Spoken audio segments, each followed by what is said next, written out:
Big James Wood coming to the show. Let's break it down on the BA Prospect Profile. Scott Braun with JJ Cooper and Jeff Ponce. So James Wood is now a big leaguer, JJ, and he joins an exclusive club of huge dudes that have power, but also athleticism to hop into an outfield for a big league ball club. What do you think about James Wood joining the likes of Aaron Judge and Ellie De La Cruz, although I know he's an infielder of 6'6" plus entering the bigs? I love to see it because I love to see like these guys who show that athleticism and power and feel to hit can all work together. And that's kind of what James Wood does. I know you were kind of going with the Aaron Judge path, and I can see that because this is a guy with long levers, big power, all that. There's a little bit of me I'm going to go really old school and say there's also a reminder to me a little bit of Dave Winfield there, because you're talking about a guy with long levers who has some really good athleticism as well, who has kind of that ability to, I think he's going to fill out more, but this is a guy who's got some speed once he gets underway right now, got some really solid all-round ability. And Jeff, the thing that also kind of jumps out with me is you don't want to sell short. There's some feel to hit here.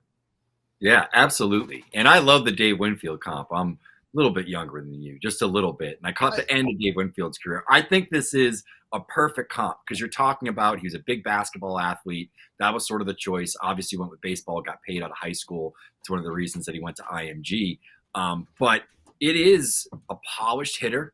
There's a approach. We've seen the contact improve. It's something that, when I spoke with Wood prior to the spring breakout series and their pressers that they did, I asked him directly, what have you worked on this offseason? It's allowed you to sort of unlock a little bit more contact, cut down on the swing and miss. And it was just a matter of further refining his approach and just getting more mature in terms of his at-bats. And I think that's something that we've seen really consistently with Wood for a few years now, plus the massive power that he's able to develop. And I think it's kind of crazy. You look at the body, he's still fairly thin and wiry. I think this is a guy that's probably going to add 15 to 20 pounds of good weight over the next couple of years and maintain. Maybe that moves him to a corner outfield spot long term. But I think when you look at this player, it's just really exciting the package that he brings to the table, and a comp to a Hall of Famer in Dave Winfield.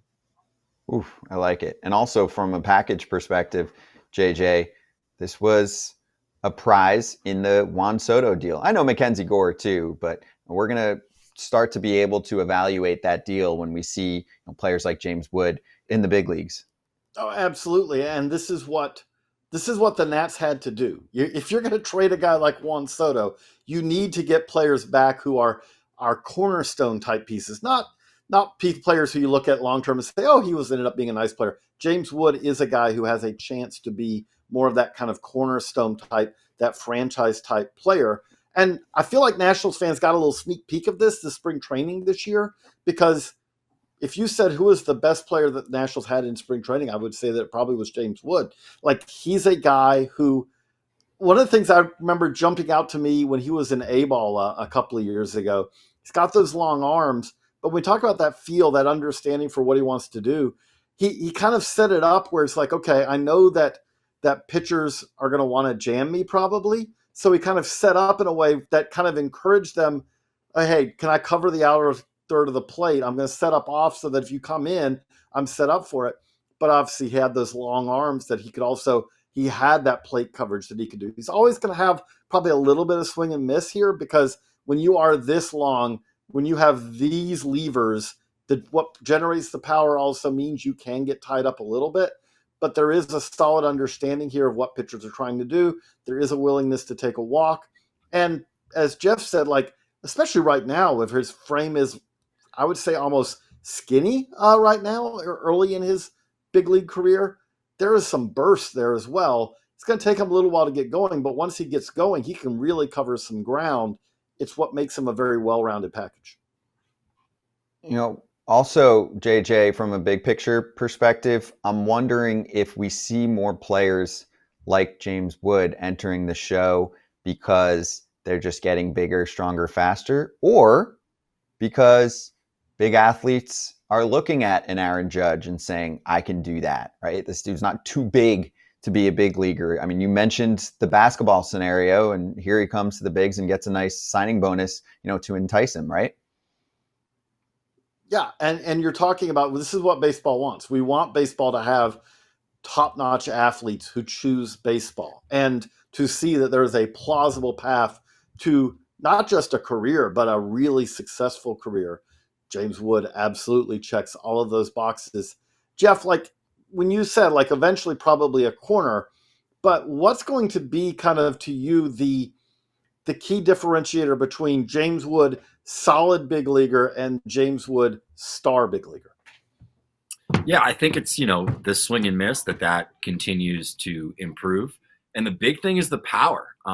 If he's able to get to all of that consistently and elevate, this is going to be a highlight reel player. The type of guy when, they have a 30-second spot for Major League Baseball this season, it's going to be James Wood hitting a 500-foot home run, just monstrous sort of shots. So I think it's just a matter of the hit tool coming together, because whether he's a center fielder or a right fielder, obviously makes a difference in what the overall value is. But the true value, the reason this guy's a star, the reason we're talking about him here on his call-up day is because of the power. We think this is a guy that can hit 30 plus, maybe 40 home runs at peak if he gets to all that power and consistently hits for contact. Jeff, do you think that the Padres knew what they had in James Wood at the time, and they just looked and said, hey, I mean, Juan Soto's one of the top hitters in the sport. If we want him, this is what we're going to have to give up, among others? Yeah, I think they knew there was a cache of prospects they were going to have to give up. The story that we hear from the Padres, at least, is that they always planned on protecting Jackson Merrill. He was a player that was non-negotiable in that deal, but they did make James Wood available. I think they knew that he was a big star, and they were going to have to pick one of those two guys to move. And, they put their chips in the guy that can play a little bit of shortstop, though he's obviously come up as an outfielder. So I think they knew what they had, but also don't necessarily regret it because they went and they traded for Juan Soto. Did they get the results they wanted out of that? No. But I think it's the right move to make, and you can't necessarily fault them for going out and trading a prospect who at that point was an 8-ball and, was years away from it. And the other thing with this is what AJ Preller does. AJ Preller, is willing to kind of take those risks. They don't always work out, but also the Padres have shown time and time again they know how to bring in the next wave of elite top prospect. When they, again, James Wood is a guy who when they acquired him in the draft, the Padres were willing to kind of take risks where some other teams weren't. This was not a guy who was seen as a sure bet coming out of high school, coming out of IMG Academy. There were concerns about the swing and miss. There were concerns about how the power would play, all that. And very quickly he showed as a pro, nope, okay, I'm alleviating a lot of these concerns. But the Padres are willing to take risks. This was a risk trading James Wood, but they also got back massive production from Juan Soto. It's not really Juan Soto's fault that that did not result in a World Series while he was in San Diego. He produced. It's just the kind of moves that San Diego is willing to make time and time again. And Nats fans, this is why you went through the pain of a rebuild. You get to see players like James Wood in exchange for Juan Soto among the other players that have come back in that trade. So enjoy it, and welcome to the show, James Wood. That's it for this prospect profile. There are many more on the Baseball America YouTube channel, and also we have our weekly show on the BA YouTube channel. Make sure you check it out. It's called Hot Sheet.